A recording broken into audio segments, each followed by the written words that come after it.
stuff happens. Sorry. Um, Hello. Somebody was here early. Let's see. How's everything look? Think it looks okay. Let's see. I muted the stream. I changed the microphone to the right one. I put it in the well, it was already here because Spencer was giving a lesson, and normally I have the microphone here. So when I'm like looking at the stream, I'm talking into the microphone. But Karen's going to come at some point, and probably Archer. Actually, Karen coming at some point is why I'm late. Good thing she didn't hear that. Number one clip on Twitch. So, yeah. Today, obviously, is Karpov. I didn't get a chance to make a file like I like to, but I actually know what I'm doing. I got a long text from my brother. Well, nobody's here yet, so I'll read it. Uh-huh.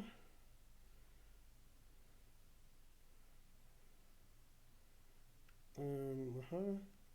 That's funny. My brother texted me that he got a new pair of New Balance shoes the other day, and so did I. That's funny. I also got a pair. That's weird.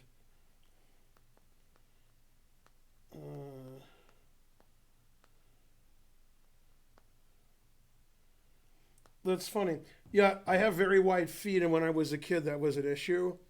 And now that New Balance has stores, it's not an issue. I actually wear 6E, so I wear 9.5 6E. It's hard to get 6E, but New Balance has 6E. Like my foot goes right in. It's great. So that's awesome. I turn the air on, and it's always hot in this room, and the air is obviously not on. Something in this one don't work good. That's what I'm thinking. Well, Karen's gonna say she's cold. Let's see. Hello, looks fine. Hello, hi Ben, hi. How have you been? Hi, RAR, mainly RAR. Old Balance, 6E, yeah. I talked to the guy who sells the shoes at the store. He said the biggest shoe they have is 17, and 6E is as big as they go, but they don't have 17 6E. But they had 6E and 9.5, so that was good. I thought I wore 8s when I was like 20, so my feet are getting bigger. The Alekhine defense is viable for anybody.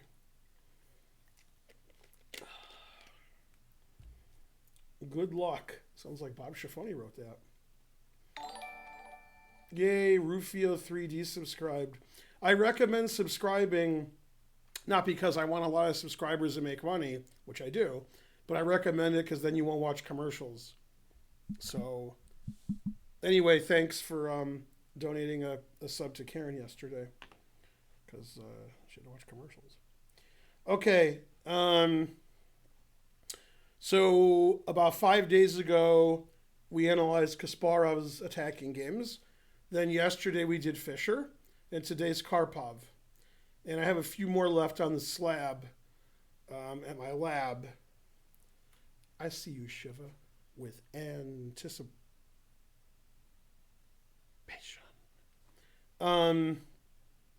So I don't know who I'm doing tomorrow.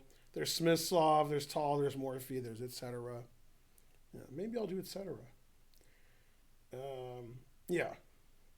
All right, let me refresh the stream. So it says we have more than 4 viewers. Maybe it says we have 3. 76, that's the spirit.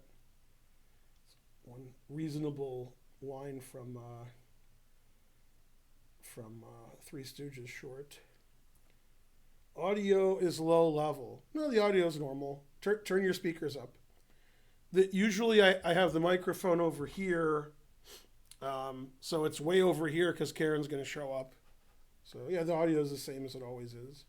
But yeah, you could turn up your things. No, I'm not too quiet. It's the same. If I yell like this, you'd be like, wow, why is the audio so loud? So that's, yeah.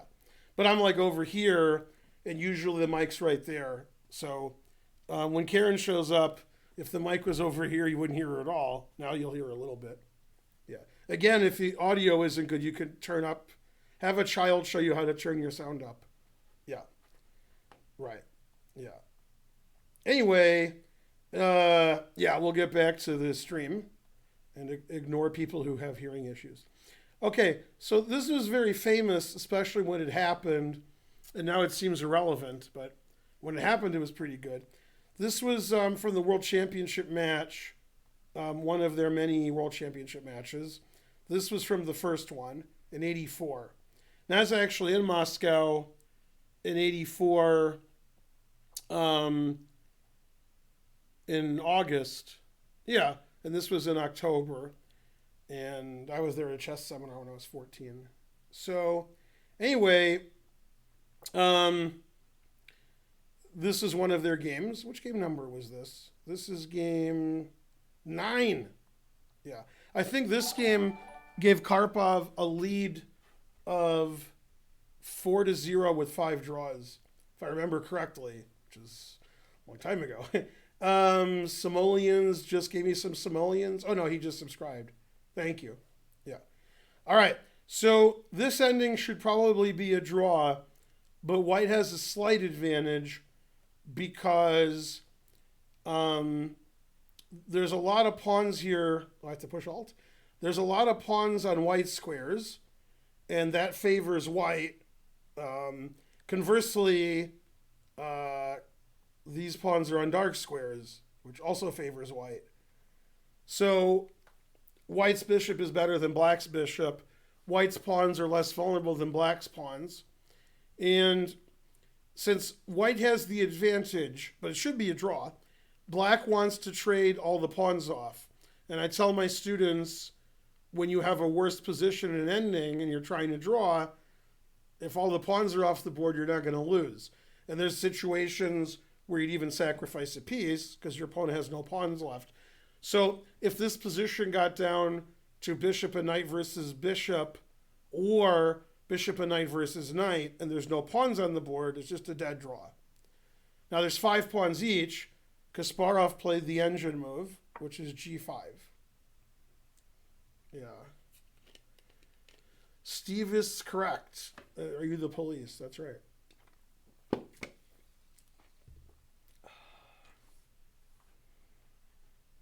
Yeah. I'm the first to get that? No. Okay, the best Singapore players, what are they, 1,200? All right. And the only move that gives white an advantage is the move that he played, and that's to take the knight because this pawn is attacked. So he took the knight, and now the fact that white has all of his pawns on white squares, on dark squares, is very helpful. Bishop can't attack them. Knight e3, obviously. Bishop e1's fine. Okay, and white played b4 to trap black. And now, I want to say black made the losing move here. I don't really blame him that much. Did break my rule, never trade. White has the advantage here because black can't do anything. I mean, it's almost a draw. It's not. It's almost a draw if white doesn't have a knight. That's how pathetic black's bishop is. It just can't do anything. Now, black is winning if white doesn't have a knight, but there actually are some positions like this where you wouldn't be because the black king can't get in. So that just shows you how bad the bishop is. It has no power. And if I remember correctly, this game was adjourned sometime between move 40 and 44, and this is move 46. So I'm guessing the brilliant winning idea Karpov came up with was done in a German analysis with his seconds, and Kasparov's seconds didn't see this idea. I don't really blame them for missing it, but it's an amazing idea. So the way for black to draw, if he can draw, is to do nothing. But as I said, black wants to trade all the pawns off because then you can't win with just a knight. So he made the losing move in this position, Kasparov did, played g takes h4. And that's a very bad move, but it's not surprising that he missed what Karpov did. Now, of course, Karpov wants to get his king in black's position, infiltration, which is impossible. And if he never gets his king in and he never wins a pawn, it's obviously a draw. So for that reason, it actually possibly benefits white to not have a pawn or two, because then his king can get in. His own pawns are blocking him. So we call this, I've only said it a million times. That's why I can't think of it.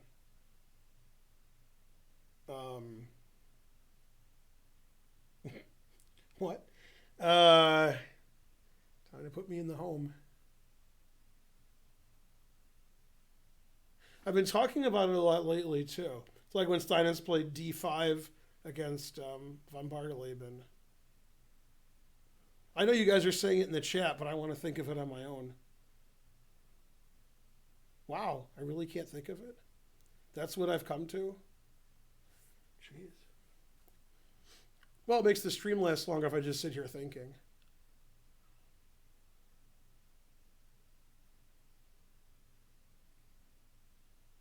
All right. Yeah, clearance. I couldn't think of the word clearance. That's weird.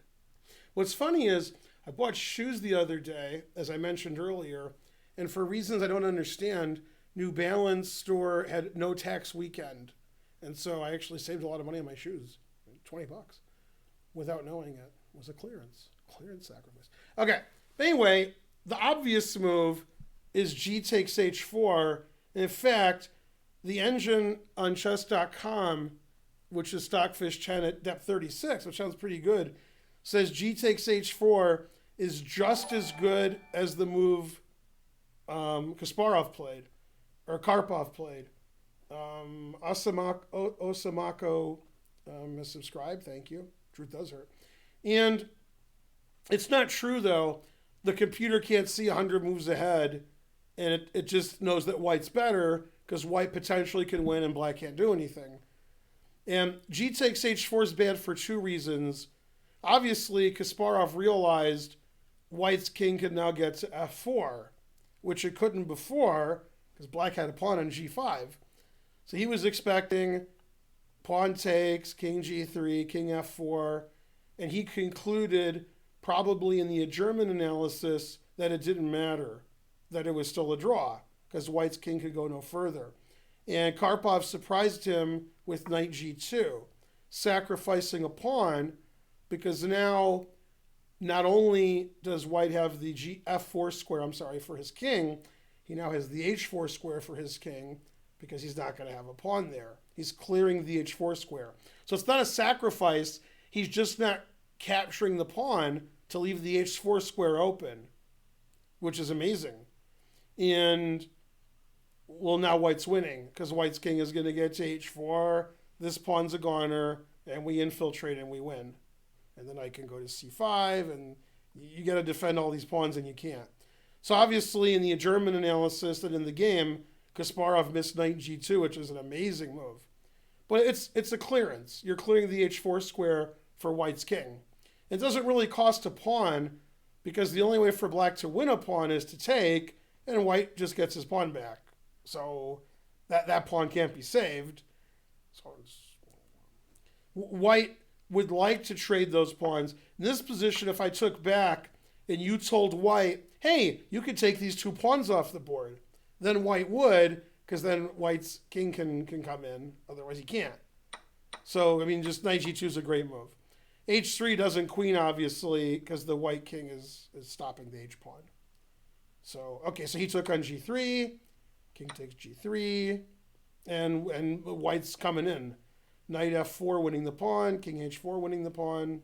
And the engine realizes that white's doing really well now. Okay, he decided he wanted to come to F5. And Karpov didn't care. It's like, whatever. Yeah. Now, if it's white's move, he can check. The king can't go here, and then we come win the A pawn.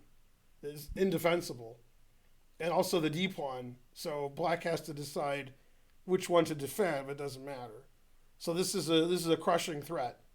And after knight check, we can't come over here and save ourselves because king E6 is illegal. So actually, he has to go back to E6. He can't stay on F5. Knight check. He has to go obviously to d6 to protect his d pawn, and the king just walks in. So this is a very easy win for white now. B.A. Savage subscribed. Thank you. Wouldn't king g2 achieve the same goal? Well, let's find out. King to g2.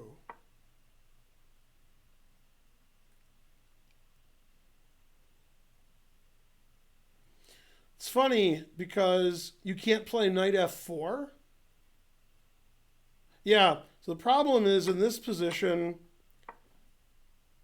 white's just down a tempo because white played knight g2 and then took with his king. And in this position, he just took with his king because he went here. That tempo actually matters because now after knight g2, this is actually the game, except it was white's move and white played here. And now after this, you can't play knight f4 because h4 wins for black. And you lose your knight. So you can't play knight f4. So now it's actually a draw. You can't, and this is funny. After king h4, which is the winning idea I was espousing, black actually plays bishop e4, attacking this pawn. And if you take, white's not winning this because these pawns are all hanging. Probably rather have black here. Yeah, because this is past d pawn and losing all your pawns. Yeah. So that's pretty funny, actually. King g2 doesn't win because you lose a tempo. You're playing king g2 to g3 instead of knight g2, king g3, and the knight takes on h5. Yeah. Okay. And the game he won very quickly. He ignored his f pawn. And he knows when he plays king takes and knight c5 that black just can't move. In fact, you could imagine a position where my knight's on c5 and you play bishop c8 to defend your pawn, and that would be zugzwang. So white's king is on f6, black's knight's here, and black can't move. If you move the bishop, you lose the pawn. If you move the king, here comes the white king. So he saved his pawn, but he ended up losing this one, so that's not good. Yeah. He just lost all his pawns. Yeah, and he's down 2 pawns.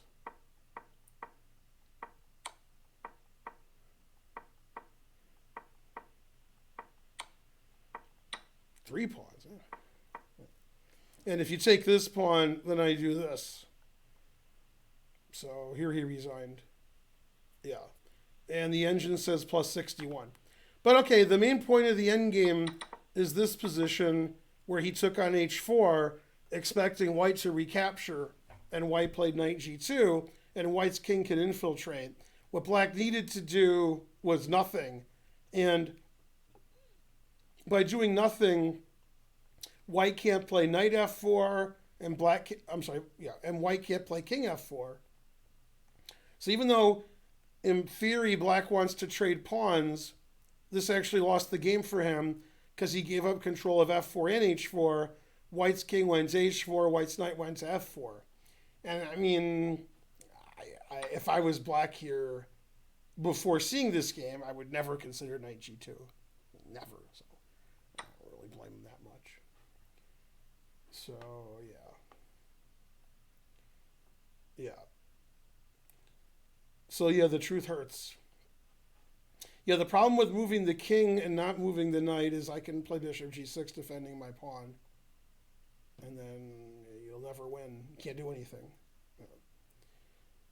All right, so, yeah, in this instance, the knight was superior to the bishop because neither king could infiltrate, and then white's could.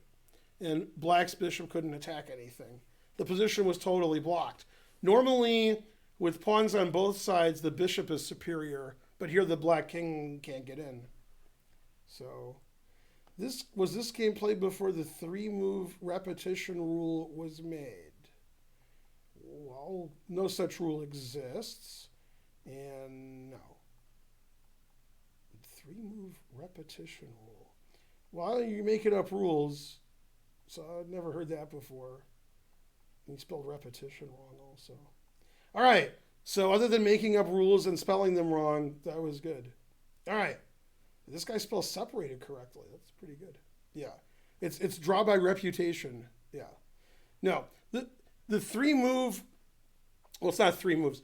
The three positions rule confuses a lot of people. I would say over 90%. Over 95. Over 95% of people don't understand what the rule is. The rule you're referring to, although you're misstating it, is the same position occurring three times. The word repetition that doesn't mean anything. So the same position on the board has to occur three times, and the same position on the board never occurred twice. So, yeah, it has to occur twice before three times. And that rule is very confusing to most people. Most people are confused about a lot of stuff. That's probably why Trump is the president. Yeah. Draw by reputation is always also correct. This is actually funny. I was playing... Yeah, exactly. I was playing a 1900 player in Michigan about 6 years ago. About right. And it was round one, and I was also the director. So I wasn't paying much attention to the game. The guy's low rated, I'm directing. And in the opening, I sacrificed a piece, and then when he took it, I made a move which attacked three pieces, so I thought I'd get my piece back. He moved one of his pieces and checked me, then he defended another piece with the other one, so I just was down a piece. So I was down a piece the whole game, and then there was a 3-time repetition of the position. The same position occurred 3 times, so I claimed a draw. And he was like, "What are you talking about?" And I said, "This position's occurred 3 times." And he's like, "Yeah, so?" And I said, "That's a draw. I'm claiming a draw." And he said, "What do you mean?" And I said, "If the same position occurs 3 times, you can claim a draw." And he was like, "What are you talking about?" And he's like 1900. And he never heard of that. He thought if you move back and forth 3 times, it's a draw, which you actually can't do. You can't move. Does it make sense what he said? Anyway, the director is like a 1300 player, so I was pretty nervous. And the director was confused, that my opponent was confused, because my opponent was a teacher in schools of children hired by the guy who was the director, organizer of the tournament. Now, I'm the director, but I can't make a ruling on my own game. But the other guy was the organizer and director. And he said, "What do you mean you don't know that rule?" He was mad at the guy for not knowing the rules of chess because he taught chess for him. And when the game ended, the guy still doesn't understand why the game ended in a draw. My opponent, 1900, doesn't know why we're not playing still. Like, the game ended and we left, and he was like, "Why didn't I win? Why is this a draw?" And when it was explained to him, he didn't understand it. Okay. Now, also, I've had 2 different students who were Class A players play other people who were Class A players. And my students castled queenside, and both of their opponents said it was illegal because the rook went through the B1 or B8 square. So out of the 4 Class A players, 2 of them knew how to castle, my students, and the other 2 did not. The director's usually a little rated than that, so the director doesn't know how to castle. What are you going to do? So learning the rules is a good idea. Sort of like Donovan McNabb was confused when an NFL game ended in a tie. He thought that couldn't happen, although I guess he's right now. But yeah, like a few years ago, the overtime was over and it was tied, so the game was a tie. And he was like, "What do you mean? Why aren't we still playing?" So it's important to know the rules. They change the rules a lot, so it's confusing. Yeah. Well, you can't have the same position 3 times in a row. It's not possible. So that doesn't even make any sense. Anytime you move, the position is different. So you can't have position 3 times in a row. But anyway, the only thing that matters is the same position occurs 3 times. So if you were like on a computer like we are right now, I could click at 3 different points in the game and the position on the board wouldn't change. That's a 3-time repetition, as long as it's the same person to move. Different person to move, it's not. I actually had that claimed against me once incorrectly. We were in a king and pawn ending, me and an IM, and I lost to tempo and got the same position. He claimed a draw, and I said, "No, it's different person to move." Then he said that didn't matter, and then I laughed. And then the director laughed at him. So, yeah. All right. Anyway, the important thing to know is if it's the same position 3 times, you don't understand the rule. That's too hard for you. So don't even think about it. Ben is the best storyteller after Yasser. No, I'm better than Yasser. Also, Fiddler's pretty good. That's right. I do make the rules. Yeah, if you donate, then okay. DRush88 subscribed, and then my moderators aren't doing a good job here. Castling could be possible in this position. What? Yeah. Same player's turn. You can win Armageddon by drawing. Correct. Right. Nakamura just loses. Oh, that's good. I agree with a lot of that. Yeah. Don't understand the castling thing he's talking about. There's no castling here. Okay. So I'm going to ask you guys something in the chat, and then we'll see how you guys vote. Normally, people vote 50-50. So if 20 of you vote, it'll be like 10-10. Normally. It has to do with the 3-time same position rule. If the same position occurs 3 times, however, the knights and or the rooks are switched. So for example, this knight's here, an imaginary knight, and then we move the knights around, and this knight's here, and that knight's here, if you see what I'm saying. Or, let's say I have a rook here and a rook here, but they're switched. And the same position occurs, but the rooks are switched or the knights are switched. Is that considered the same position? Let's vote in the chat, and then I'll tell you the answer when you're wrong. When you're done. Don't you have to have the same castling rights? Yeah, the same position means the same position, right? Not more complicated. It's the same position. Obviously, if somebody can castle in one and the other, that's not the same. You are still not taking students. I'm never taking students. I'm retired. You vote yes. I vote 50-50. He votes yes. I vote yes. Fries, yes, I don't know. No, yes, no. No, yes. Yes, yes, no. Yes, no, yes, yes, no, no, no. Yes, I guess no. Yes, yes, yes, no. Yes, no, yes, yes, no. Yes, yes, yes, no. Yes, yes, yes, yes, no. Yes, no. There's many more yeses than no's.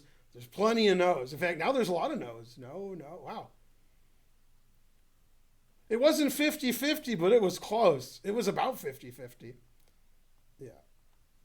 Yeah, again, the rights of castle and en passant, that means it's not the same position. Okay, and same player term, which I already said. Junkyard TV, subscribe, thank you.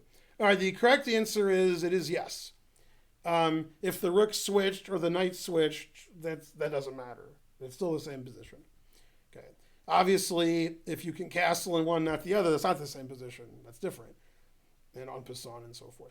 But more important is if the pieces are the same or different. So if I play knight f3 on move 1 and knight c3 and I start moving my knights around and eventually the knights switch, that's still considered the same position. Even though the knights are different, they're the same. You learned something. Very good. Yeah. All right. Now also the way to claim a draw, and I made a video series about playing in your first tournaments. But even some grandmasters don't know this. When you're going to claim a draw, you don't make a move and hit the clock and claim a draw. You can't do that. Whenever you claim a draw in that kind of same position thing, you either just say I claim a draw in this position, or you say I'm going to make this move and that's the same position. You don't actually make the move. Anyway. You guys are, for the most part, aren't good enough to play in tournaments, so it doesn't really matter. GH, terrible. Okay, now the next game I want to look at, I'm going to sneeze, I think. Maybe I won't. I'll sneeze later. It's nothing to sneeze at. It's one of my favorite Karpov games, and I have many. And I've probably lectured on this game before. Let's see, 20 to 35. Sounds right. And then court, let's see, yeah. All right. And I believe it was played in 74. Okay, that's obviously the game. Frankly, ridiculous. Okay, and let's see if I can paste. I can paste if I want to. Then I can eat the paste. Okay, and this game didn't go very long. It was 27 moves. And this is a game Karpov Korchnoi from 74. And in 74, Karpov and Korchnoi played in the finals of the candidates, and the winner would play Fischer. So it was the, de facto world championship, if not de jure. Right, Karen? That's probably Archer. Archer, how's your Latin? Bad? All right. I was explaining de facto and de jure to them. Anyway, I'll ask Karen because she wasn't here. Imagine you have the same position 3 times. However, let's say your rooks are in the middle, E1 and D1, like you're white, but then they switch. You see what I'm saying? They're in the middle and they switch. Doesn't matter where they are, but they switch. So you have 2 rooks, and then your rooks switch. Is that the same position as the other position?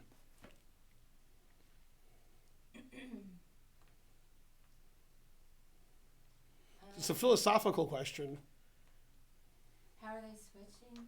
You're moving them. It's chess. Then they're different squares. So some different. Yeah, so you play rook d2, put the other rook on d1, then move the other rook to e1. Later in the game, it's the same position, but the rooks are switched. Oh, they've moved around and then they came back. Yeah. Well, that seems different. I mean, if you can't. I had them vote. It's about 50-50. Oh, What's your vote? it's different. It's the same. Yeah. So if you're claiming a draw, you can claim it.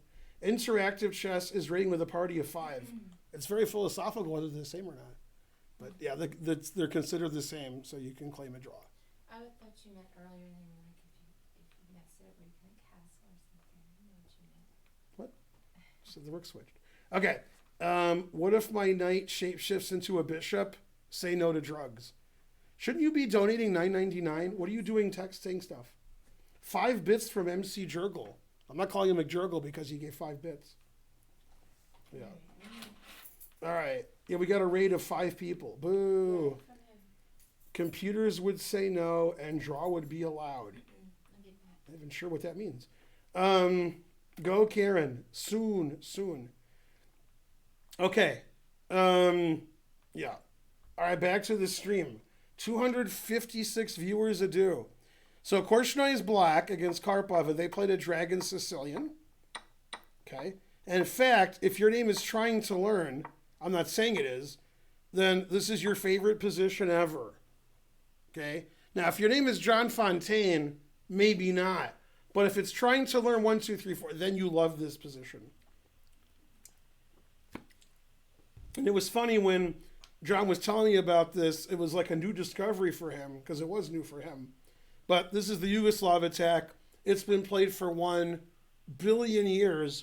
And against the dragon, it's the most common way for white to play. Right, Karen? Fraudwith subscribed and said never play f3. Correct. Okay. Where in Atlanta is your club? In a northern suburb. Yay, Simple Ricks. Yep. Okay. Yeah, you don't have to watch commercials. You can subscribe. It's our first donation of the day. Hooray!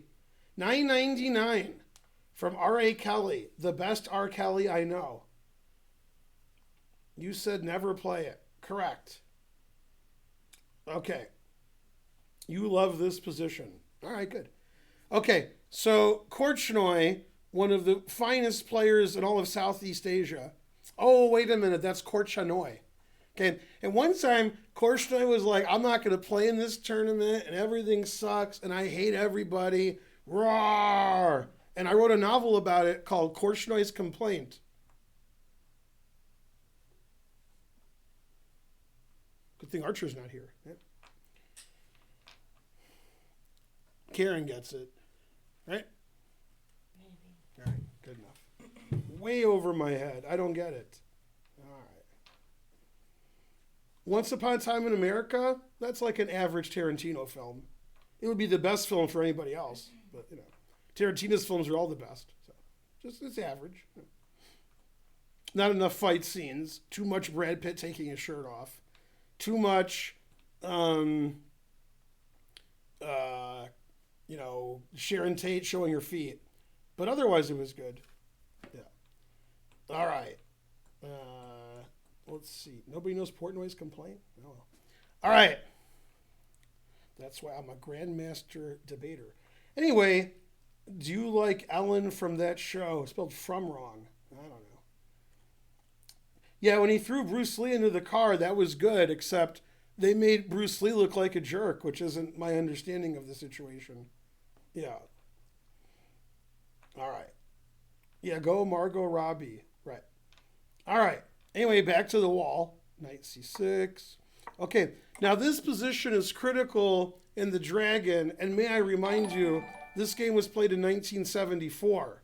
Now, according to Homer Simpson, we won't ask Karen because she already knows, what's the best rock group of all time that came into its height of their powers in 1974?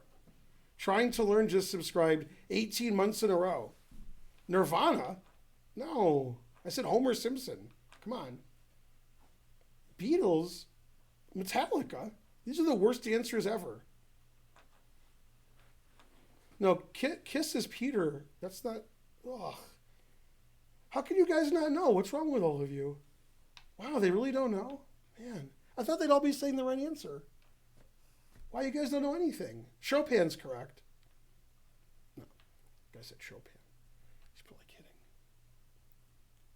Nobody knows the answer to Homer Simpson's favorite rock group? Wow. Well, first of all, it's the B sharps, not the C sharps. Just randomly saying, yeah, Bravo knows. Yeah, Bravo got it right. All right. $9.99 from Anonymous. Thank you, sir. Yeah, Grand Funk Railroad, a.k.a. Grand Funk. How do you guys don't watch every episode of The Simpsons? What's wrong with you? God, I should just end the stream. I'm so mad. I had to really strain my brain to remember which band it was. Yeah. So I'm tired. I did remember that. Yeah, come on. Homer's favorite is Grand Funk Railroad. All right. Anyway, so in this position, grandmasters still debate on whether you play bishop c4 or castles. Okay, and bishop c4 was more popular in 1974. And the problem with bishop c4 is you lose your bishop, knight a5 or knight ce5. However, you stop d5 forever, and this is annoying. So, all right, so bishop d7, h4, and grandmasters today and in 1974 would play h5. Andy Soltis claims he invented that move. I mean, he might have. I just doubt it. Jack G 1230 subscribed. All right. That's right. He's been Safarian since before you were born. Good Homer quote. Yeah. We're an American band. You spelled every word wrong. Name one other song. I can name all their songs. What's wrong with you? Dexy's Midnight Runners. Again, you're confusing Simpsons episodes. There's an episode where they have a barbershop quartet, Homer, and they're called the B Sharps. So they win a Grammy, okay, and their competition was Dexy's Midnight Runners, and then and they won, and then Homer's like, we beat Dexy's Midnight Runners, and Lisa says, don't worry, you haven't heard the last of them. And they got them good.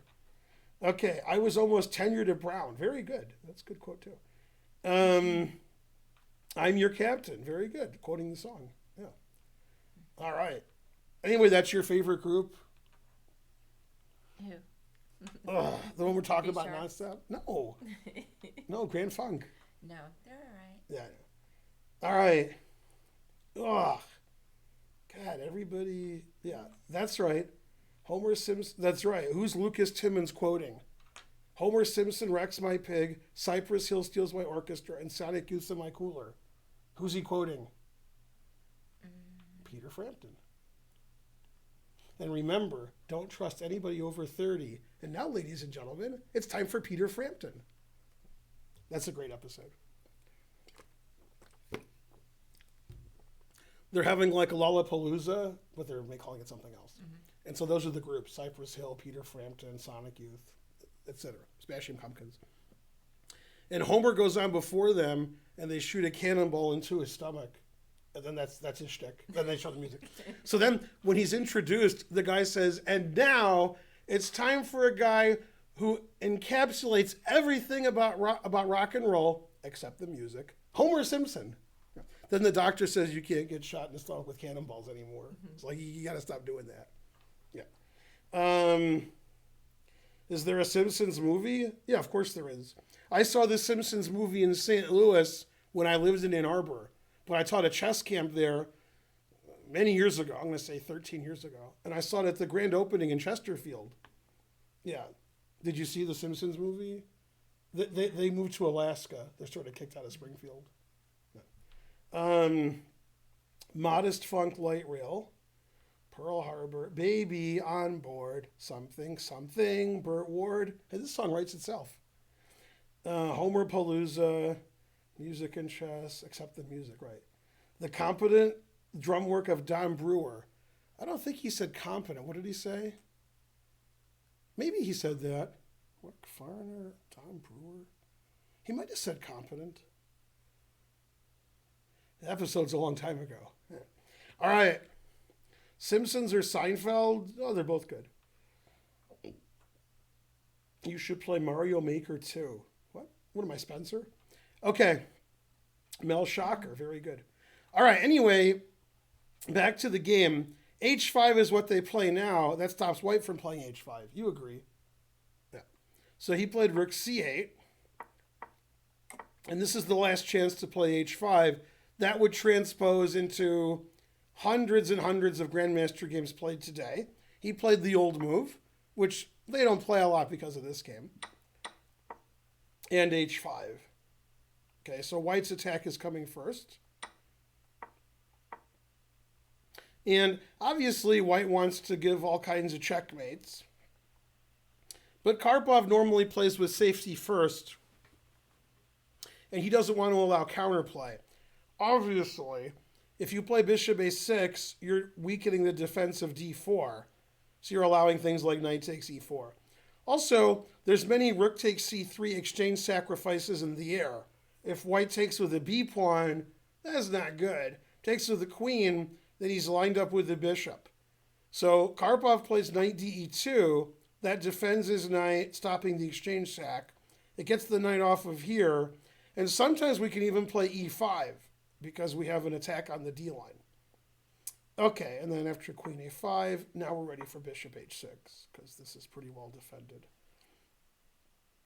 I'm not a big fan of bishop takes h6, although I don't really know theory from 1974. So, okay, queen h6, rook fc8, and now Karpov plays a defensive move again.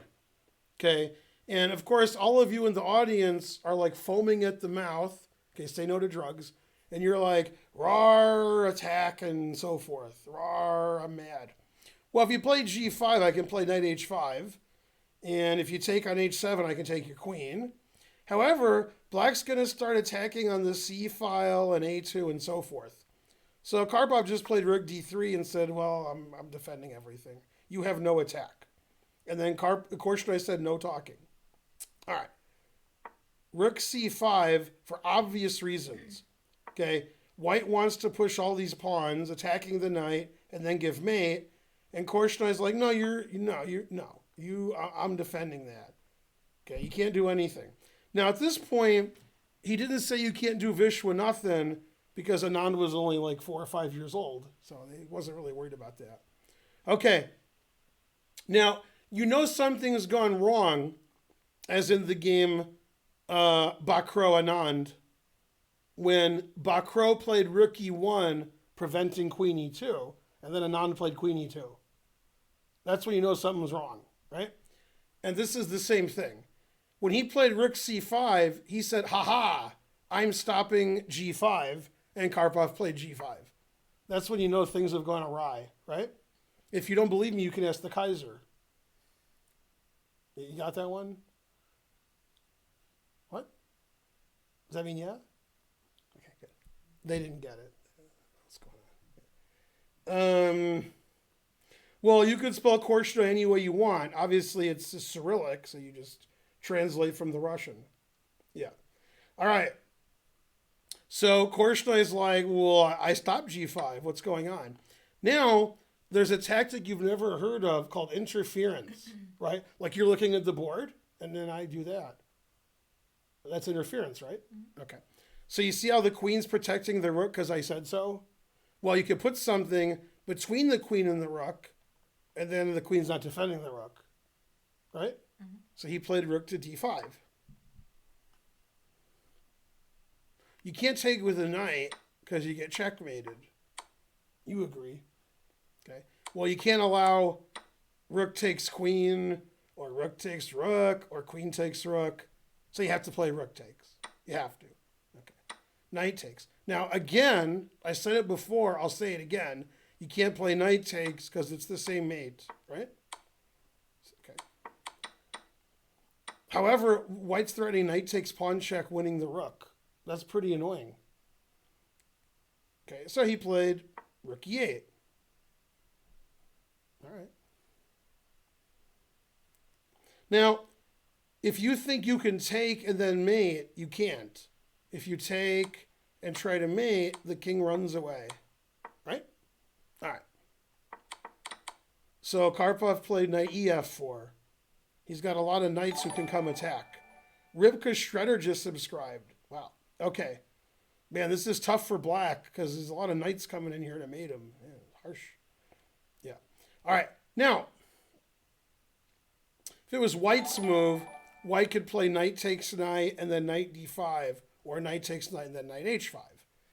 Raj B245 subscribed. Something subscription. Thanks, Raj. Something complete. Why not e5 instead of rook? What? Instead of rook? Does he mean e5 here instead of rook? I don't understand the move e5. It hangs the pawn to two different things. Well, I guess that's why. Possibly queen takes allows f4. So maybe you would take with the rook. Yeah. All right.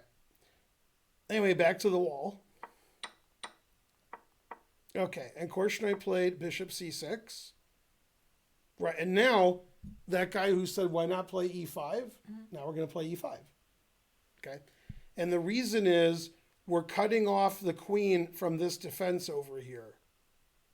So here's what I mean. Let's say I take, and then I go here. Right? Okay, now I got mate. If you take the knight, I got mate. But queen g5 check trades queens.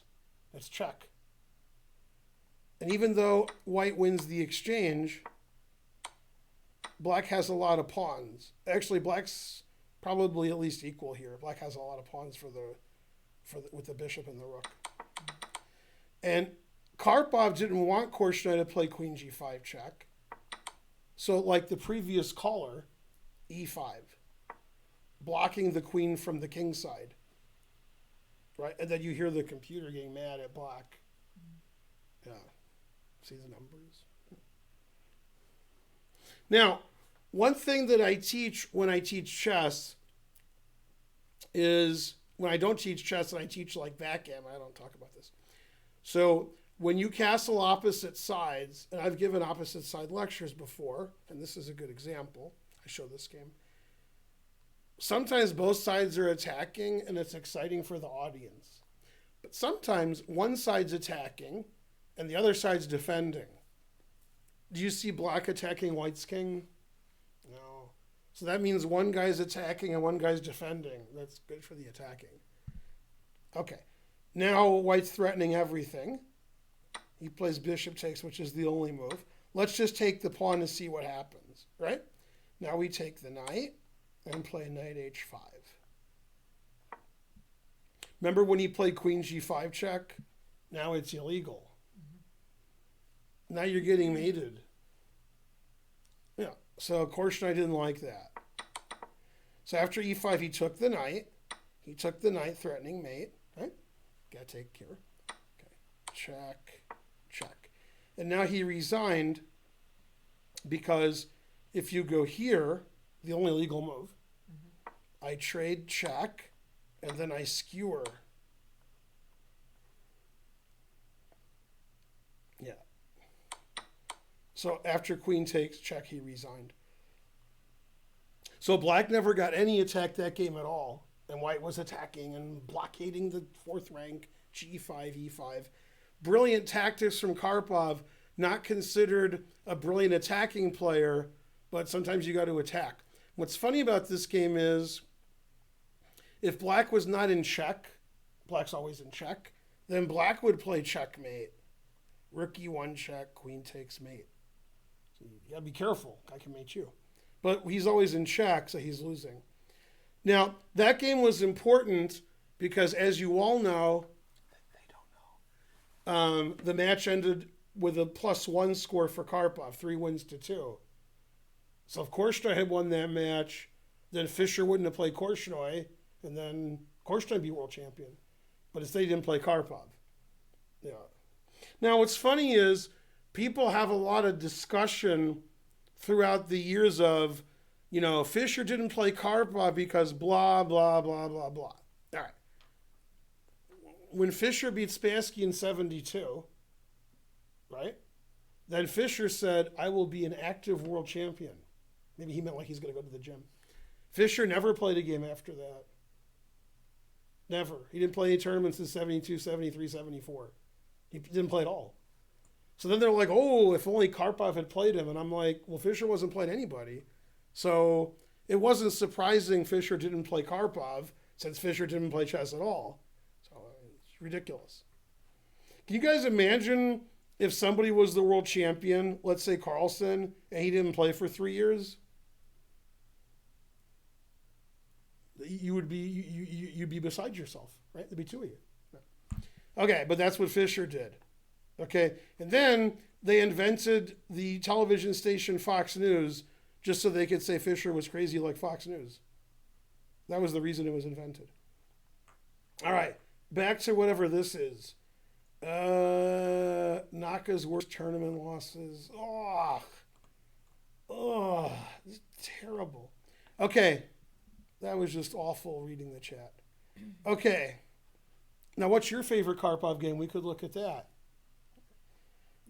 Let's see. Do you want me to?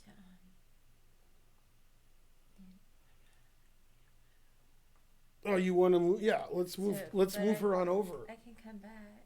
What do you mean? Did you want me to scoot? Yeah, come. Yeah. I thought Karen was on the camera. I didn't realize she wasn't. Well, I didn't want to interrupt. No, you could. You're still not on the camera. Keep going. I can't really. Yeah, you can. That's most of you. Yeah. Karen's been here the whole time. I thought you could see her. Yeah. Well, I just didn't want to interrupt the game. It didn't matter to me. All right. So let's see. Karpov. Well, now she's gone. Karpov. Make sure you talk quieter so they can't hear you. Let's see. Karpov. Should we look at one of his brilliant endgame wins where you fall asleep, or a checkmating attack? What do you think? Checkmating attack. So we'll do moves 17 to 27. And then Karpov wins. Go Karpov. Right? Look, he's beating Rufus and Doofus. Can you believe that? Let's see. Did he ever checkmate anybody, or was it all just boring wins? Let's see. Oh, this game's pretty exciting. All right. Alvest, he hangs a piece on move 5. All right, that's a pretty attacking game. Let's look at that one. Okay, this is Karpov Elvest Mazatlan 88. Now, if I remember correctly, Karpov lost a game from this tournament and had the result reversed because he didn't want to lose. It's funny because I'm not making that up. Yeah. It's good to be the world champion. Yeah. It's a long, complicated story. I can't tell on the stream. Anyway, let's see. When will Karen stream again? I hope soon. I am soon. It's just been very, very busy. The camps took it out of us, and those finally ended. Then we had a weekend tournament that just ended, so I've been working a lot. So, probably tomorrow. Yeah, Karpov, I think, was playing Yu Dawson, and Karpov hung mate in one, and his opponent's like mate in one. Maybe it was Gavrikov. Anyway, and then they just played another game because Karpov can't lose. All right. So this is Karpov Elvest. Elvest is the king, right? Yeah. Yeah, you know, Tom Petty was talking about being crazy about Elvest. Yeah, that's his girlfriend. Okay, so this is Karpov Elvest from Mazatlan 88. This was a rapid tournament. Okay, Karpov's white, and they transposed to a King's Indian. And this is the King's Indian right here. And this is the most common position in the King's Indian. And in this position, black normally plays knight c6, but he played knight a6. Now, which 2700 Grandmaster did I have this position with in the World Open? I played two of them. I played Nizhnik and Durabiali. Which one was this? I don't remember. Right. And I was going to guess Linderman. I didn't play Linderman. Yeah. Do you guys know in the chat? What's funny is they can't spell Nizhnik or Durabiali, so it doesn't matter. They just write some nonsense. Yeah. I mean, I have a 50. Yeah, I think Rivka Shredder spelled Nizhnik correctly. That's crazy. Now, Nizhnik actually offered me a draw before the game, and I was like, why are you doing that? And he said, I have to go to Wheel of Fortune and buy a vowel. So I said no. Yeah. Okay, now against Nizhnik, I played rook e1 and then bishop f1, because I always play bishop f1. And that's what Karpov did. Rook e1 and bishop f1. Hooray! All right. And then this game didn't look like my game with Nizhnik. Yeah, Nizhnik played queen e7. Okay, so he played queen e, yeah. And now, I think I played rook b1 if this was the same position. Might have been. Karpov played h3, stopping bishop g4. Then rook e8, bishop e3, bishop d7. And now, Karpov played a very exciting move. Okay, he played c5. Now all the pawns are hanging, confusing the audience. However, the engine says white's winning. It likes all these hanging pawns. Okay, so he played ed4, which is the engine move. cd6, queen d6, and then he forked him with e5. That's a good trick, isn't it? Mm-hmm. Yeah. Adam Wallace subscribed. Go Adam, 18 months in a row. Okay, then he retreated because always retreat. I would consider rook takes, although that looks terrible. Yeah, I guess you just lost. Okay, so here he takes, takes, takes, takes, takes, takes, takes. And now the first move in quite some time without taking. Actually, this reminds me of a game that was played today between Grishuk is black and Dubov was white. And they asked Grishuk. Grishuk won a crazy game. And after the game, they said, what did you think? And Grishuk's pretty funny. And Grishuk said, the game was very interesting until Dubov blundered a piece. That's what he said. The game was like 75 moves and it was crazy. Yeah. So this is also crazy, but it looks like white's up a piece. So, all right, so queen b6 check. And Karpov goes for a walk, king g3. And then they keep taking things. And unfortunately, white's up a piece. Yeah. Always retreat. Now you're threatening queen f7 mate. c4, knight f7. Now in this position, white's threatening mate in 1. What's the mate in 1 he's threatening? White is. Let's see. Knight h6. Yeah, and Elvest prevented it by resigning. Good idea, right? Yeah. Now you guys know, they don't know. In 1988, Elvest was top 10 in the world. But this game looks like he's bottom 10 in the world. This looks like white destroyed black. You know why? Because white destroyed black. Yeah. See, it's funny because now that Carlsen's the world champion, people are under the impression that all the top players are the same strength because Carlsen draws like 90% of his games. But actually, world champions used to be good. Karpov, Kasparov, Fischer, they used to win 90% of their games. And then Carlsen's like, no, don't do that.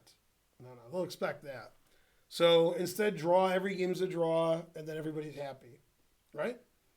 So it's unusual nowadays to see somebody just roll over their opponent like this because, Carlsen's a very boring player and he doesn't play interesting chess. Whereas even somebody who's considered boring like Karpov, I mean, if he's playing Kasparov, that's one thing, but he's playing Elvest, and Elvest is like, don't worry about it. In 2019, I'm going to hang a piece on move 5. And Karpov's like, all right. To show you how strong Karpov is, he played a match with Ifan, right? You remember that, a year ago, and it was a rapid game, and Karpov, I think, was 130 years old, and Karpov won. No. Yeah, you can't beat a 2670 FIDE when you're 100 years old. You're supposed to just get crushed. But Karpov was good. Yeah. Okay, when Carlsen's 65 years old, then we'll see. I mean, I won't see. I'll have been dead for 40 years, but... Yeah. Have you seen Carlsen play blitz on iChess? Never heard of iChess. H5 and queen c3 prevents mate in 1, as does queen d6 check, hanging the queen. See? Yeah, right. Okay. Anyway, go somebody. 6 Foot Dan just subscribed. Now, if it wasn't FT, then it could be like, Go or Shogi or something. Yeah. Yeah, obviously Lee chess. Yeah. Yeah, internet chess is best left for Nakamura since he can't play regular chess anymore. Terrible. All right, let's get back to Karpov, one of the greatest players ever. And I want to look at a game that he beat Kasparov in the World Championship with a collinear move. Right, sweetie? You agree? Yeah, I'm trying to remember what collinear means. Exactly. So Karpov-Kasparov 1-0. It was between 24 and 44 moves, and it was a Grunfeld. So that's D50 to D99. Is that where the Grunfeld? It's somewhere in there, right? We'll type 40 just in case I'm wrong. Okay, and then Karpov was white, and white won. All right, that's pretty good. Yeah, you agree? Is this the game? That's not the game. And is this the game? Nope. And that's not the game. He beat Kasparov too many times. That's not the game. That's not it. That's not it. None of these games are the right game. How could I? I don't think this is it. Oh, maybe this is it. I'm going to say this is it. Oh, this is definitely it. Yeah, I don't even know if this is it, but it is. Like, I can tell it's going to happen. Yeah. Alpha 157 subscribe. Welcome back. What's that? I was just trying to remember what collinear meant. Oh, that's when you get two pieces like this and you move towards it and stop. Stop before taking it. Yeah. Yeah, that's hard to see for a human. That is hard. This better be the right game. I don't know. What it meant. I don't know if this is the right game. I just know the key move in the game. Let me make sure that it happens. Oh yeah, that looks right. Yeah. Yeah, there we go. Let's see what people are saying. This is definitely right. Let me make sure it's right. Yeah, I got a sub from this Alpha is 157. This is definitely right. Yeah, I said that. Oh. Yeah. All right. Did Karpov beat Waitskin? Ugh. Capablanca, then AA. Sultan Khan. Mir Sultan Khan. You did spell Sultan Khan wrong, but close enough. What would you have done if you hadn't done chess? Floyd Mayweather was boring. When will you analyze Rustam Kazimjanov's greatest games? Is this Karpov Waitskin? Ugh.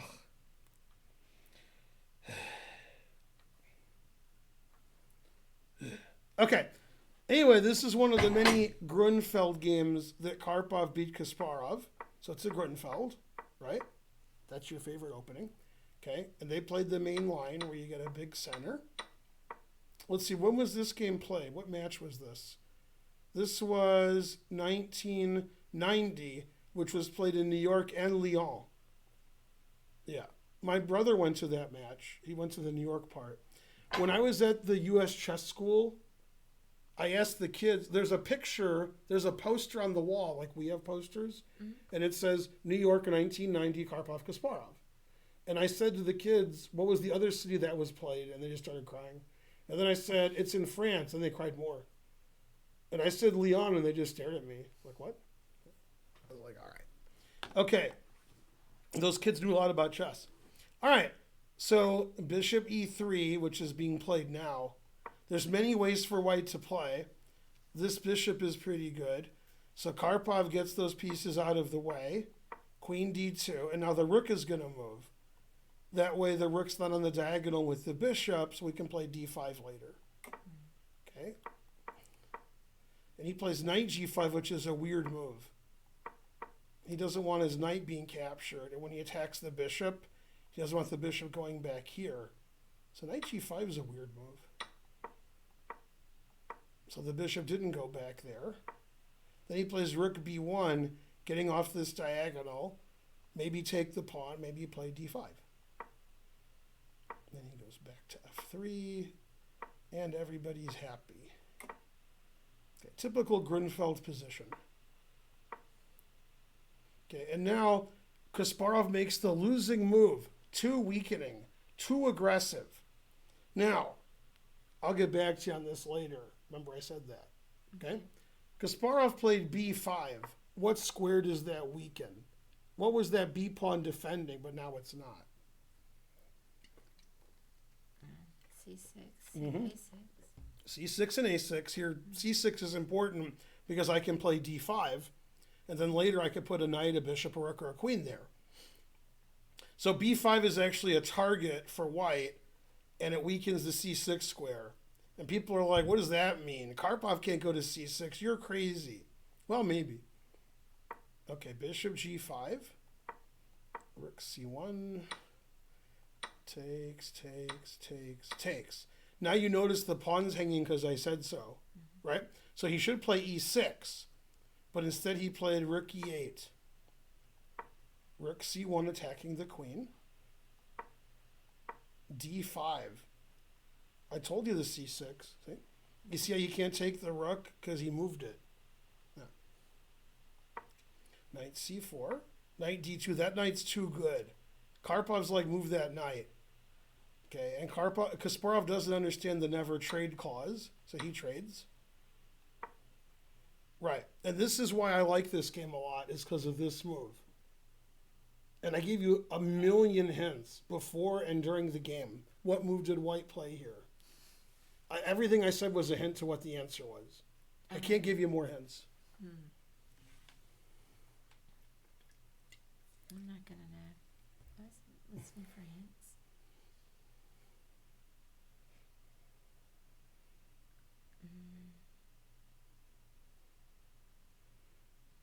I said collinear. Let's I said say. B5 weakens C6. Okay, well, let me look for collinear. Yeah. Which two pieces are lined up? One for white and one for black. Well, I think it's going to be a rook move. Correct. But I'm just trying to figure out where to put it. It's the square that I told you he would go because black weakened it. Oh, that's right.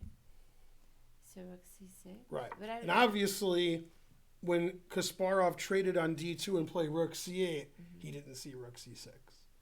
That's why he did that. The game's over now. He could resign. And he thought, we're going to trade rooks and agree to a draw because it's boring. Now he's just getting killed. Because if he doesn't take the rook, then white just takes over the C file. If he does take the rook, white's going to queen his C pawn or checkmate black. The obvious variation is takes, queen D8 check. Always play bishop F8. Bishop H6. Now you will agree white's better. If you're playing a 1 minute game, what move should black play here? There's only one answer. What move should black? Yeah, in a 1 minute game. Has to be a 1 minute game. It's a tournament game, you resign. You play queen c1 check. Okay, Yeah. then you hope he plays king h2, then you take the bishop. When he plays bishop takes queen, then you resign. But this isn't a 1 minute game, this is a tournament game, so you have to resign. Yeah. Okay, well anyway, Kasparov's not doing that. And Kasparov's not going to do this and not take the pawn and let that pawn go there, because that's not good. That pawn's going to queen.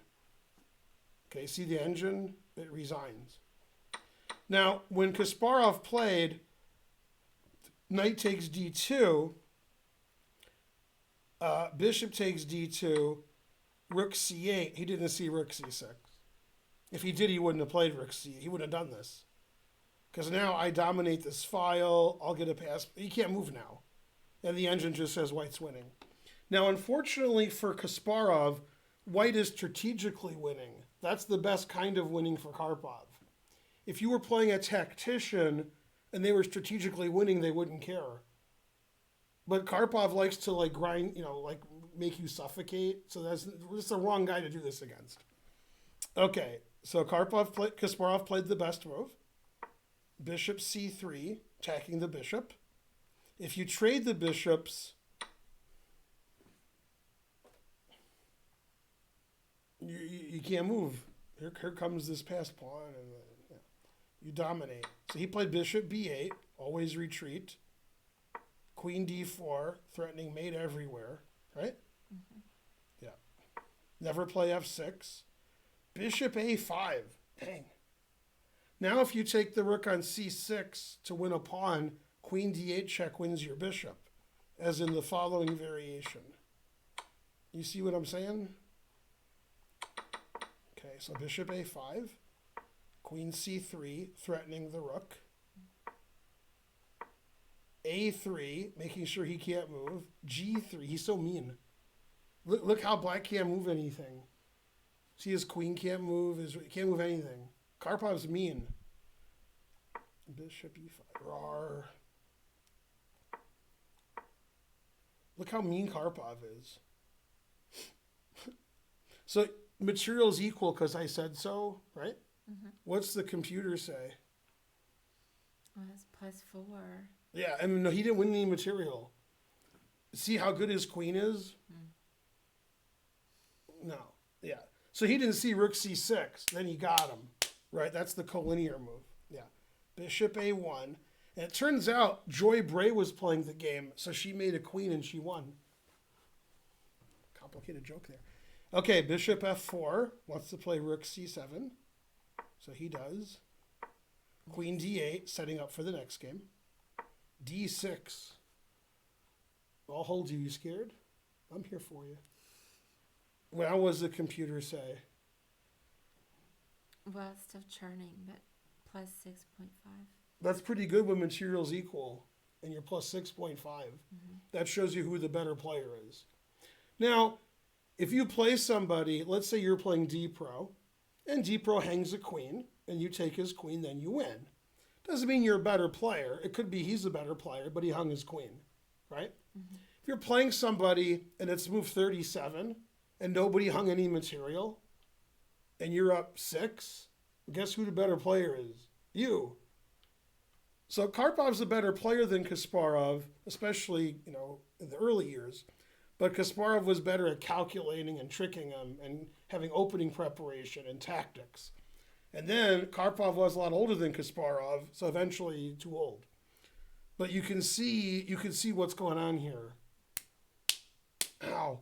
When Kasparov beat Karpov, normally he was just tearing him up, calculating, and Karpov's like, look, I'm old, stop calculating. All right, but when there's no calculation, you're just playing strategical chess, then you see who's better.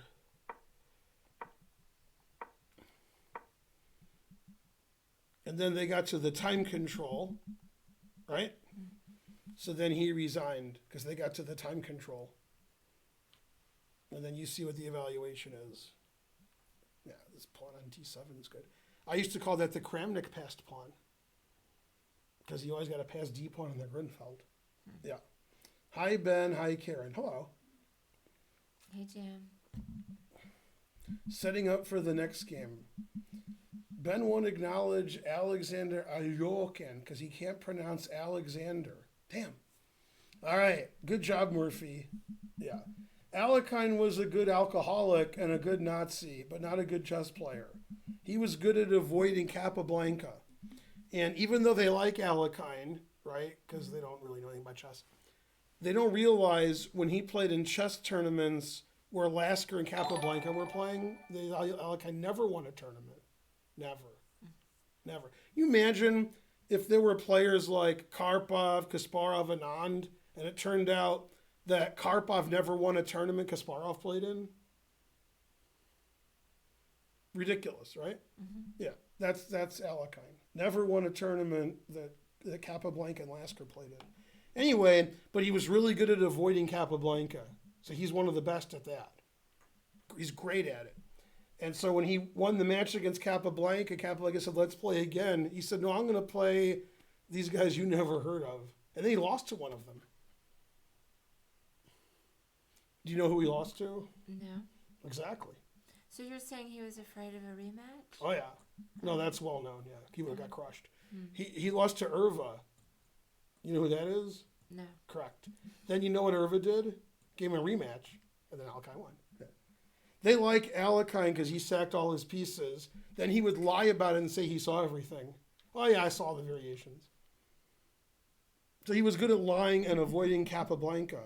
That's pretty good. He's good at drinking, too. Yeah. Anyway, they're all Alekhine fans. Yeah. All right, Carlsen never won a tournament Capablanca attended. Incorrect. Capablanca was at half the tournaments Carlsen won. All right. Mikhail Tal, Carlsen. Alekhine had better scores than Fischer versus Karas and Reshevsky. Man, that's going back 50 years. God damn. All right. Let's see. Now what are they saying? Sack, Waitskin. Capablanca offered a rematch immediately. I'm a Waitskin fan. What? Who's Waitskin? All right. Yeah. So you've heard of Gregory Serper. Maybe. Right. Serper is a weak GM who he's on chess.com sometimes writing articles. All right. Good guy. He was playing in a Grandmaster tournament and he was talking to some gawking rabble. Mm-hmm. And he was telling the guy who was playing, lots of Grandmasters. And the weakest player in the tournament by quite a bit was Josh Waitzkin, because his dad wrote a book about him. They made a movie. I know who he is. Yeah, right, exactly. And then he told the guy Waitzkin was playing. The guy was super impressed. You've played Waitzkin? You know, like this guy here. I like Waitzkin. Waitzkin's a nice guy, but he's not a good chess player. He's a nice guy. Yeah. I mean, like, you might like Richard Staples, but... No, I'll tell you, I like the tutorials that came with Chessmaster software. Yeah, that's okay. No, he's not a chess player. He's like, he's a guy. Yeah. Like, you like Brad Pitt, right? Yeah, they're like the same strength in chess. Yeah. I mean, you can like him, but he's not a chess player. Right, but he's a famous person because of the movie, so they're like, ooh, Josh Waitzkin. Mm-hmm. So that's what happens when you let gawking rabble, like, put stuff on. Well, he's not a grandmaster. Yeah, right, exactly. Yeah.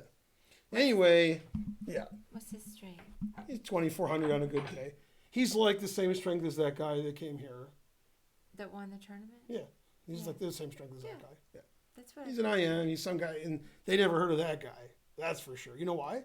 Mm-hmm. That guy's dad didn't write a book about him. Yeah. They made a movie. Yeah. Exactly. Yeah. Well, no, he wasn't good. He never became a grandmaster. He was never in the top, 3,000 in the world. What's wrong with you? Okay, anyway, Ben is such a mild presence. Jay Chosen also likes those tutorials. Yeah, those are some good tutorials. Pitt, Waitzkin. My name is Pitt, and you ain't talking your way out of... Okay, right. I mean, I'm talking about Karpov and Kasparov, and they're talking about Waitzkin. It's okay to get a little bit off topic. Oh, very good. That was good. He's saying it was off topic. That's good. Yeah, I like that. It is. Yeah, the guy's like, Waitzkin's great. He goes, that's off topic. Perfect. Perfect. Very good. Is it not off topic? Karen is a fox. She's not really, but she does like Fox News. In fact, I can prove she likes Fox News. I'm sleeping, I'm having a good time, and all of a sudden, coming from her phone. I do get alerts from the Fox. That's the worst, that one. It's really dramatic. Yeah, the Fox News alert's like, ah! I'm like, what's happening? The other alert's just like, ding. But Fox News is like some scary alert. No, I enjoy reading their news because it's very dramatic and. What's my favorite Whitesnake song? What am I, a 50-year-old man? Oh, yeah. Damn. All right. Divorce her because of the Fox News? Man. Karen watches Fox News? No. I don't watch Karen doesn't really watch TV. I'm busy. Yeah. I read the news. It's good to read the news, even if it's fake news. That's it.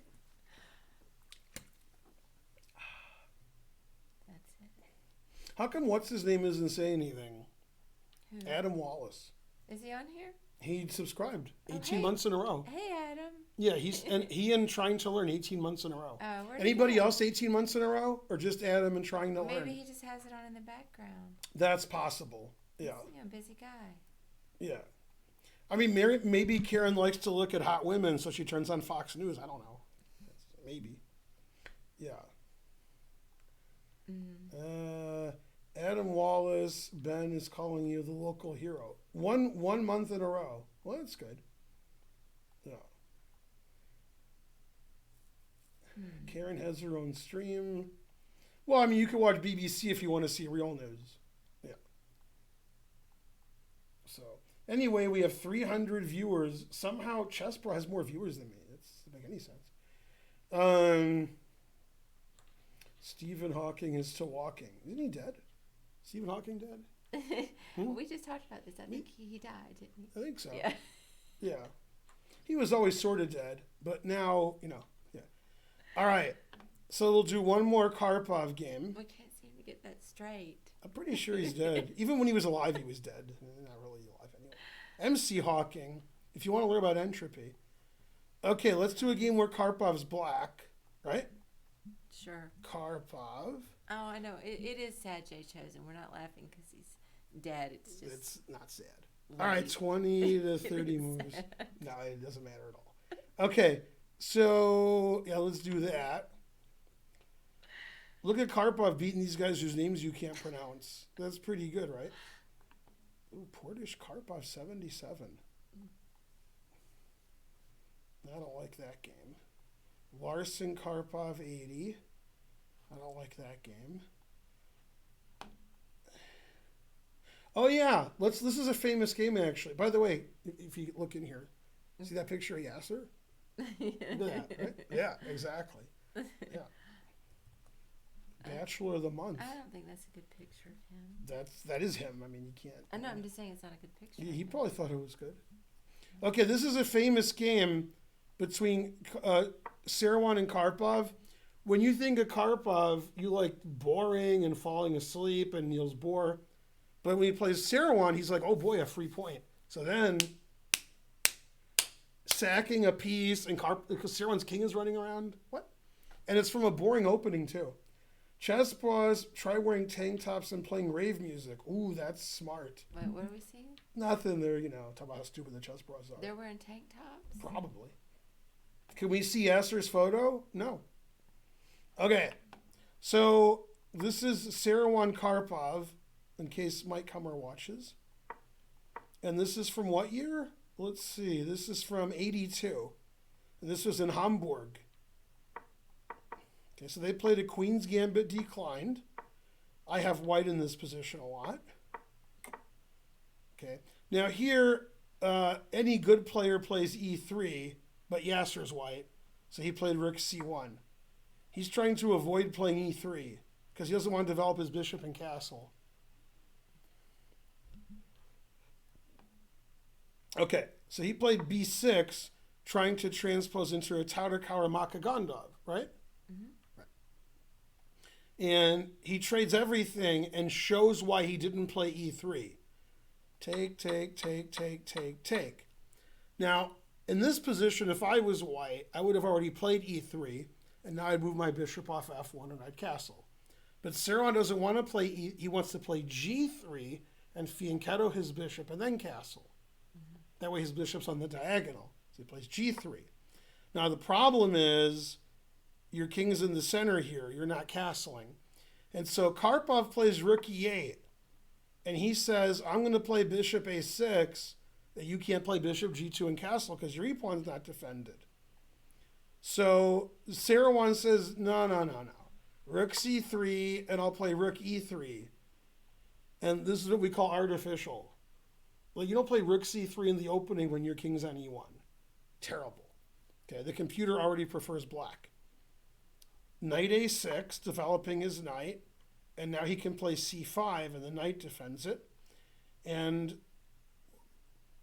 he plays the move queen a4, keeping the queen. And again, white's not castling, so this is bad. Okay, now when you think of Karpov, again, you think boring, slow development. But if your king's on e1 and it's move 13 and you're not ready to castle, then Karpov, he's like, all right, I'm Karpov. Right? So he plays b5. He's like, let's go. Let's go get him. Okay, now the engine plays queen to d1 because it wants to defend the e2 pawn.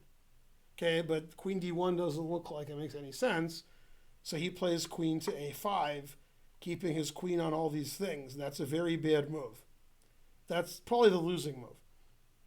And he should have played queen d1. Now Karpov plays queen e4. He wants to play queen b1 check. That's annoying, queen b1 check. Mm-hmm. Yeah, I'm not even kidding. Okay, now white only has one move that according to the engine doesn't lose immediately. Now you can see it, so don't say anything, or you can try to find it without looking. I want to see if the audience can find it. What's the only move white can play where the engine doesn't say you have to resign immediately? And Seirawan played the move. It's the only move.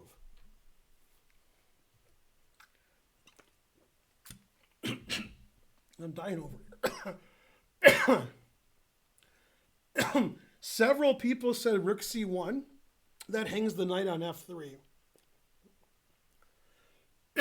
See the pin? Mm-hmm. So the rook is defending the knight. So you can't play rook c1 because queen takes knight. Rook d3 hangs the rook. I take the rook. So you guys aren't the greatest defenders I've ever heard of. In fact, nobody has the right move. So you guys aren't using an engine to cheat. Very good. They all have the wrong move, so that's good. Yeah. Okay, so A22, 1203, he says, wait, I have an engine. King to D2. That's the only move, and that's what Seirawan played. Okay, and the engine sacrifices the knight here with bishop f5 because it's attacking the white king, but Karpov played rook e6, defending the knight. That's not a good move. And now Seirawan should play rook e3, but he played b3, which is a horrible move. b4, exclam, rook e3, and now queen b1. And white's just crushed. Okay, so he played an intermezzo, and now white's up a piece, queen takes knight, so Yasser won a piece. But at what cost? Well, the cost is this rook is no good. Now, if you're watching the lecture yesterday, and you were, this reminds you of what game? We did the Fischer lecture, if you remember that. Mm-hmm. There was a Fischer game, and then white's king was on f1, mm-hmm. and then the rook was on h1 and couldn't get out. And then Fischer crushed him, right? Mm-hmm. Well, this is very similar. Okay, so he gives him a couple of checks, right? And then he plays bishop to f5. Notice we're threatening mate. Queen c2 check, king e1, mate. Also, this would be mate. Okay, so he stops all that. Knight e1. And then Karpov says, ooh, I'm going to put my rook here because that threatens the rook and queen c1 mate. That's a good square for the rook. Now, when you're the world champion, once a game you can move your rook diagonal. Now, he played rook b8. He's going to go rook b6, rook c6, and mate. See, I told you. You thought I was lying, but that's what he did. Okay, and then Seirawan said, "Ooh, I'll stop the mate. Bishop c4." See how he stopped the mate? So the idea is, if you take the bishop, then when I check, your rook's not defended because the queen was defending the rook. Okay, but Karpov plays queen check, the best move. Queen check again. And if you go king f1, here comes this check. Man, the truth hurts. And then if you play this move, I attack your knight. Doesn't matter which way. And this threatening mate. See this rook on h1? Mm-hmm. No good. Okay, so in the game he played king d1. That's the engine move. He takes. And now when he takes the rook. Check and takes the rook, right? He played c3. And now Seirawan was PO'd. Because d2 mate. Queen d2 mate. See, this is mate. Mm-hmm. That's easy to stop. He stopped it by resigning. That stopped it. How else could you stop queen d2 mate?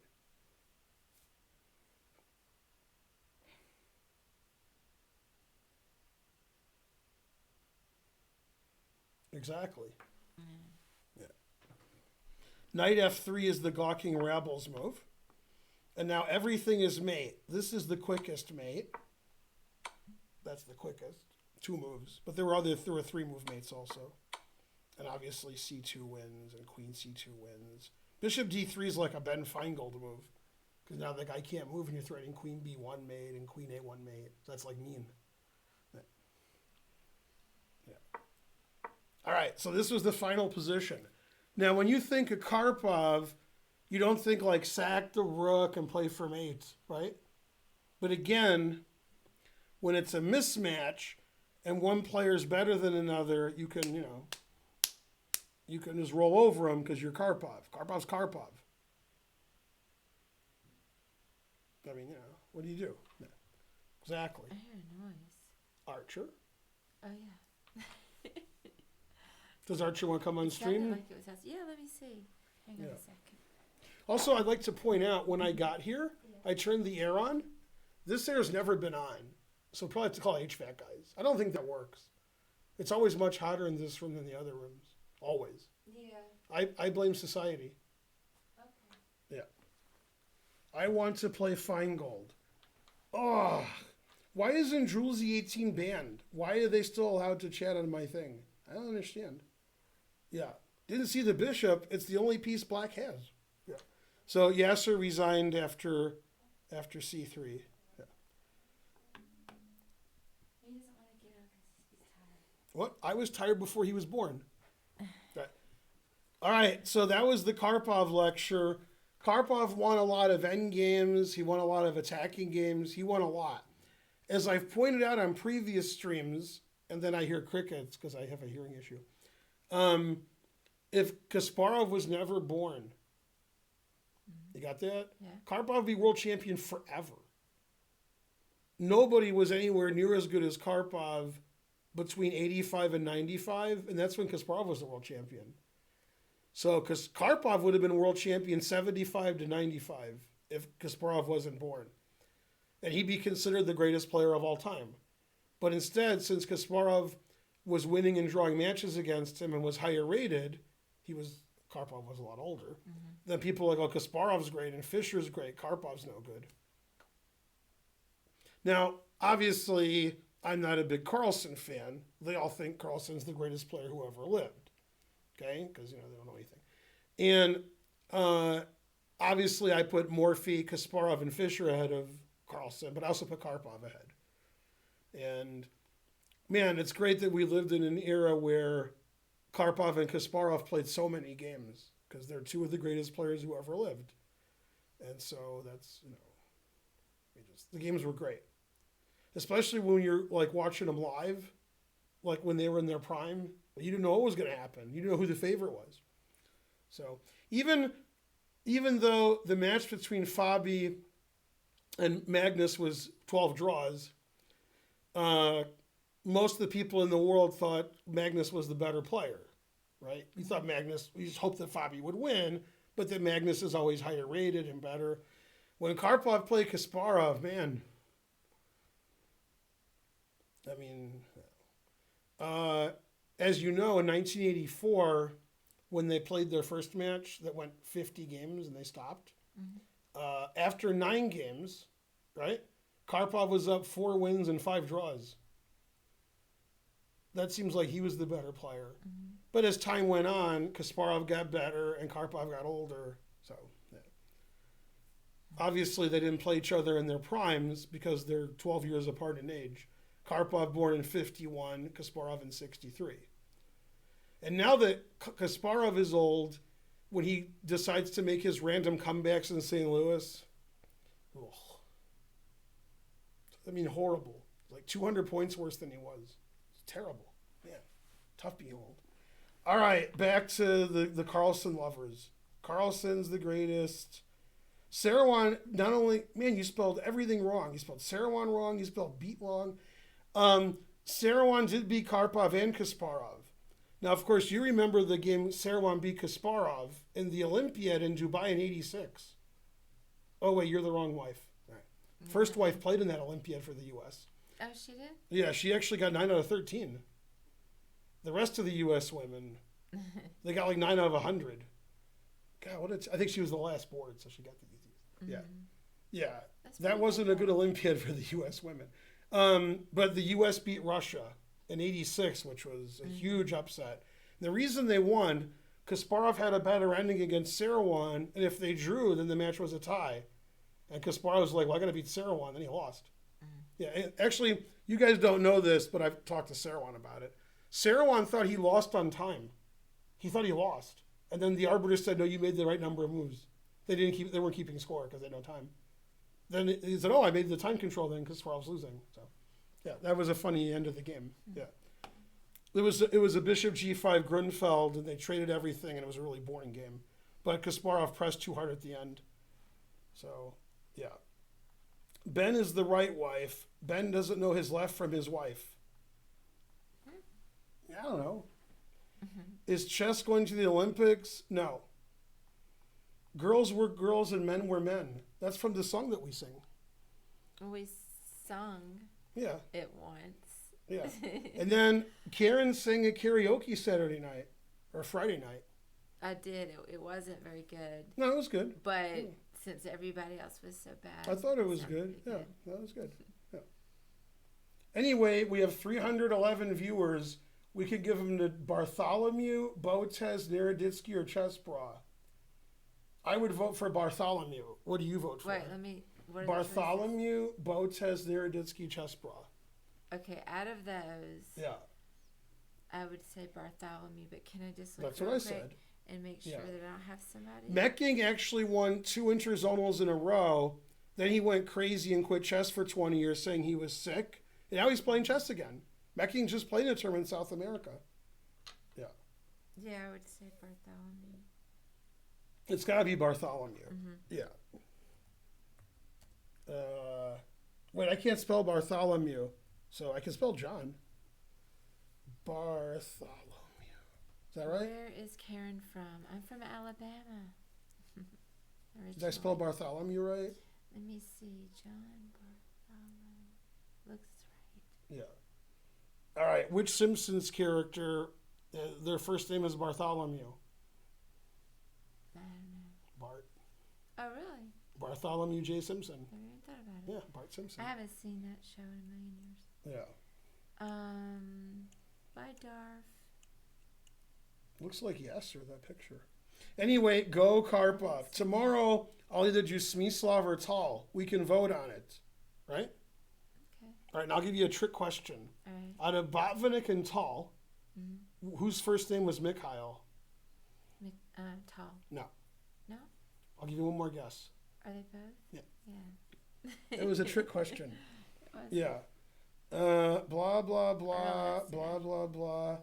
They call Alabama the Crimson Tide. Call me Deacon Blues. Hey, Honky Blood. What group sang that? Steely Dan. Very good. Shrip 350. Is that Shrimply Pibbles? I vote Tall. Thanks for the sub. I All right. See you guys tomorrow night. Bye. Bye. How do I end the stream? I forgot.